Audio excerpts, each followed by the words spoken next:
हुकूमत बड़ी खुश है कि जी आखिरकार आईएमएफ से मुआहदा तय पा गया है और इस हवाले से हुकूमत बड़े बड़े दावे भी करी, जैसे कि मिफ्ता इस्माइल साहब ये कह रहे हैं कि जी पाकिस्तान को $2.3 अरब कर्ज के मुआहदे पर चीन ने दस्तखत कर दिए।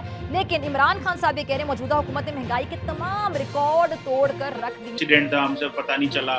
तो आप इस सबको इसको किस कैलकुलेशन में लेके आएंगे? चीमा साहब, बहुत अच्छा सवाल है और मैं इसका इस तरीके से जवाब दूंगा कि 2014 में जब मोदी जी आए थे ना, तब से मोदी जी ने 2014 में और 2015 तक मोदी जी ने कोई अग्रेसिव बात नहीं करी थी।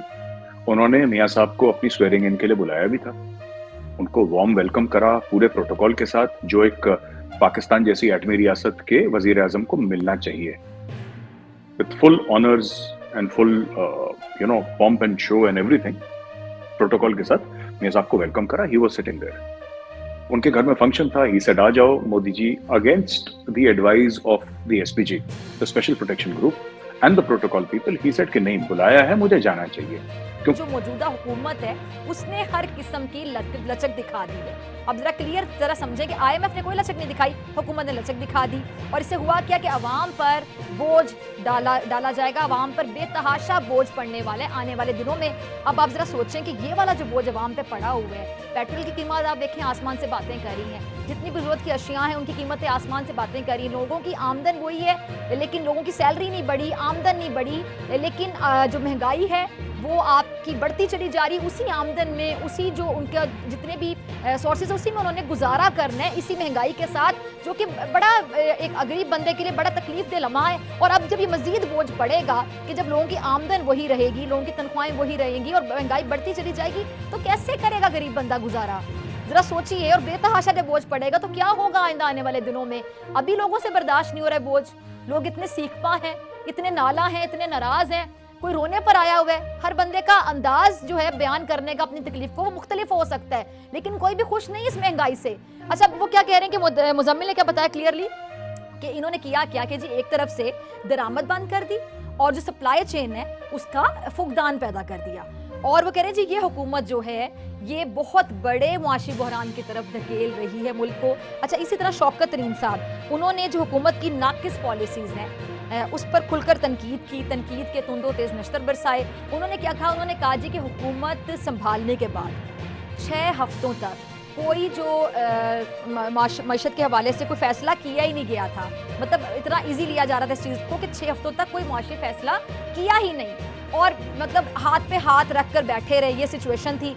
अब इन्होंने 28% तक वो कहते हैं महंगाई कर दी है। और अगर ये जो मौजूदा हुकूमत है, इसकी जो नाकिस पॉलिसीज़ हैं, वो कह रहे हैं इसी तरह अगर जारी रही जिस तरह ये जारी हैं, तो फिर महंगाई की जो शरह ज़रा सुन लें, 35 से 40% तक पहुँच जाएगी, 35 से 40% तक जाएगी।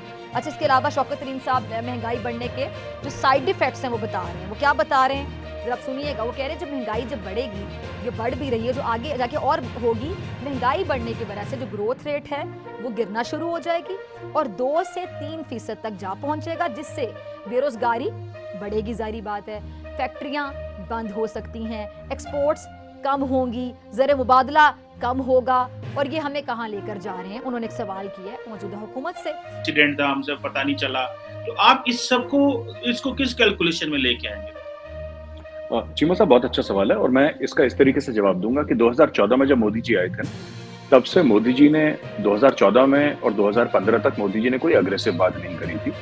उन्होंने मियां साहब को अपनी स्वेरिंग इन के लिए बुलाया भी था, उनको वार्म वेलकम करा पूरे प्रोटोकॉल के साथ, जो एक पाकिस्तान जैसी एटमी रियासत के वजीर आजम को मिलना चाहिए, with full honours and full pomp and show and everything. Protocol के साथ मियां साहब को वेलकम करा। ही वाज सिटिंग देयर, उनके घर में फंक्शन था। ही सेड आ जाओ Modi ji, against the advice of the SPG, the special protection group and the protocol people. He said कि नहीं, बुलाया है, मुझे जाना चाहिए। क्योंकि आप जिसको भी बात करते हुए सुनते होंगे, आके आराम से कह दिया जाता है कि जी जो इमरान खान की हुकूमत है वो इसकी जिम्मेदार है, पीटीआई की हुकूमत है वो इसकी जिम्मेदार है, उनकी वजह से ये चीज़ हो रही है। हम तो इस टाइम पे बड़ी कुर्बानी दे रहे हैं मुल्क के लिए। इस टाइम पे जो मुल्क की सूरत हाल थी मईशत की, उस पर तो कोई रिस्क ही नहीं ले सकता था कि हुकूमत करने का।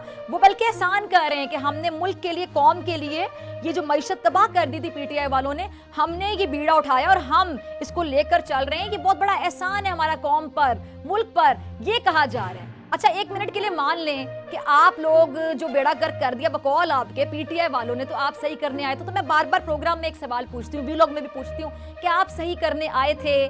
क्या इस तरह से आप लोग सही करेंगे? यानी आप गुर्बत का खात्मा करने के बजाय खुदा ना खास्ता गरीब को ही मार देंगे? सीधा सा सवाल है कि किसी गरीब बेचारे की आमदन में अगर इजाफा नहीं होगा, टैक्सों का बोझ बढ़ता चला जाएगा उसी आमदन पे, और उसके बाद महंगाई बढ़ती चली जाएगी। जो चीज़ जितने की मिलती थी उस बंदे की बेचारे की गरीब की तनख्वाह नहीं बढ़ी, आमदन नहीं बढ़ी, आमदन वही है, पैसे उसके पास उतने से हैं, लेकिन चीज़ें महंगी हो गई हैं, रेट्स बढ़ गए हैं, महंगाई ज़्यादा हो गई है, टैक्सों का बोझ बढ़ गया, वो बंदा उसी आमदन में गुजारा कैसे करेगा? ये फिर आप ये फॉर्मूला समझा दें। आप लोग बड़े ज़हीन हैं, आप लोग आके बड़ी बड़ी मंतकें झाड़ के जाते हैं टीवी पे जब भी आप लोग आते हैं, तो आप ये समझा दें कि वो जो बेचारा गरीब बंदा है जिसके पास पैसे उतने ही हैं लेकिन चीज़ें महंगी होती चली जा रही हैं, वो उतने पैसों में उन चीज़ों को कैसे खरीदेगा या फिर क्या करेगा? वो गरीब बंदा क्या करेगा आपके मुश्किल फैसलों पर और दिल पे पत्थर रख के जो आप फैसले करते हैं उस पर वो गरीब बंदा क्या करेगा? क्या पत्थर उठा के अपने सर में मार लेगा या क्या करेगा? आज आपसे बात करनी है, और वो बात करनी है कि most recently Indian national security adviser Ajit Doval साहब ने एक इंटरव्यू दिया और उसमें उन्होंने बहुत सारी बातें की, लेकिन उसमें पाकिस्तान के रिलेटेड भी एक बात थी। और वो जो उन्होंने बात की दैट वाज के जी अमन के हवाले से पाकिस्तान के साथ। तो उन्होंने कहा जी कि हम जो है ना अमन का फैसला हम करेंगे कि कब करना है, किससे करना है, कितना करना है। तो बेसिकली दो तरह की चीजें हैं। एक तो होता है कि आप इस तरह की स्टेटमेंट देते हैं डोमेस्टिक ऑडियंस के लिए, इंटरनल ऑडियंस के लिए, लेकिन अजीत डोवल साहब पॉलिटिशियन नहीं है, ठीक है। ही इज अ ब्यूरोक्रेट रहे हैं, टेक्नोक्रेट हैं, ही इज अ ब्रेन जिनको नरेंद्र मोदी साहब इस्तेमाल कर रहे हैं यूजिंग उनकी जो माजी की सर्विसेज हैं, वो जो Indian strategic culture, Pakistan strategic culture को समझते हुए जो प्लान कर रहे हैं, सोच रहे हैं। तो इसका क्या मतलब हमें लेना चाहिए कि ये जो स्टेटमेंट डोवल साहब ने दी, that was a tough statement in terms of peace between India and Pakistan. आपको भी ऐसे ही लगता है इस हवाले से कि जो इंडिया की जो डीप स्टेट है या जो स्ट्रक्चर, जो सिस्टम सोच रहा है, दैट इज नॉट थिंकिंग कि चीजें नॉर्मलाइज होने जा रही हैं। इट मीन्स के चीजें मेस्ड अप हैं, और जिस तरह इंडिया समझ रहा है कि हमारा जो ऊपर एज है इस वक्त इन टॉक्स और पाकिस्तान के ऊपर शायद, तो वो मेंटेन रहेगा। आप इसको कैसे एनालाइज करेंगे और अनर्थ करेंगे? पहली बात तो थैंक यू चीमा साहब बुलाने के लिए मुझे अपनी शो पे। चीमा साहब, इसमें 2-3 बातें मैं आपको मेंशन करना चाहूंगा। पहली चीज तो ये है कि आपको शायद पता नहीं पता, डोवाल साहब पाकिस्तान रह चुके हैं कई साल। लाहौर में जी, उन्होंने रिक्शा चलाया था लाहौर में। ही वाज रिक्शा चलाते थे लाहौर में और मस्जिद भी जाते थे, बड़े मस्जिद लाहौर में नमाज पढ़ने के लिए। He has stayed under cover in Pakistan for a long time. तो वो पाकिस्तान को समझते हैं, पाकिस्तान के बस स्टैंड्स, उनके रिक्शा, उनके कैंट के बाहर वाले एरिया, कैंट के अंदर वाले एरिया, ये सब उनके मतलब he understands social Pakistan. Accident था, हमसे पता नहीं चला, तो आप इस सबको इसको किस कैलकुलेशन में लेके आएंगे?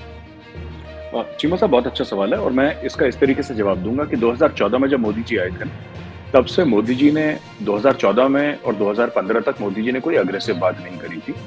उन्होंने मियाँ साहब को अपनी स्वेरिंग इन के लिए बुलाया भी था, उनको वार्म वेलकम करा पूरे प्रोटोकॉल के साथ, जो एक पाकिस्तान जैसी एटमी रियासत के वजीर आजम को मिलना चाहिए, with full honours and full pomp and show and everything, protocol के साथ मियाँ साहब को वेलकम करा। ही वाज सिटिंग देयर, उनके घर में फंक्शन था। ही सेड, आ जाओ Modi ji, against the advice of the SPG, the special protection group and the protocol people. He said कि नहीं, बुलाया है, मुझे जाना चाहिए।